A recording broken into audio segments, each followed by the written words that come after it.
कोडोली उपजिल्हा रुग्णालयात जागतिक हिपॅटायटिस दिन साजरा। पन्हाळा तालुक्यातील कोडोली येथील उपजिल्हा रुग्णालयात जागतिक हिपॅटायटिस दिन साजरा करण्यात आला।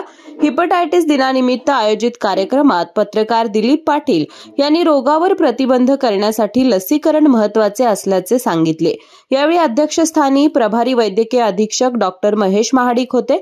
शासन आपल्या आरोग्याची काळजी घेते। गरोदर माता 0 ते 6 वयोगटातील मुलांना वेगवेगळ्या आजारांना प्रतिबंध करण्यासाठी लसीकरण केले जाते, याचा लाभ घ्यावा असं आवाहन सभाध्यक्ष डॉक्टर महाडिक यांनी केले। हिपॅटायटिस बी व्याधी कशामुळे होते, याची लक्षणे कोणती, उपचार काय आहेत, कोणती काळजी घ्यावी याबाबतची माहिती डॉक्टर सुलेखा साळुंखे यांनी दिली। यावेळी आयपीटीसीचे समुपदेशक तुषार माळी, वैद्यकीय अधिकारी डॉक्टर वैशाली पावसे, डॉक्टर अनुश्री देशमुख, श्रीमती शेख, सुधा बर्गे, वंदना गायकवाड, सीमा घाटगे, कर्मचारी, रुग्ण, नागरिक उपस्थित होते। डॉक्टरांनी ऍडमिट होण्याचा सल्ला दिलाय, पण स्पेशल रूम परवडत नाही। मग टेन्शन घेऊ नका।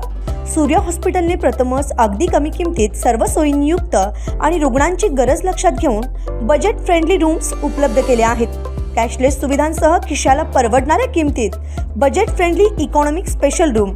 पत्ता कोंडावळ चौक, लक्ष्मीपुरी, कोल्हापूर। संपर्क 9822 63 54 69।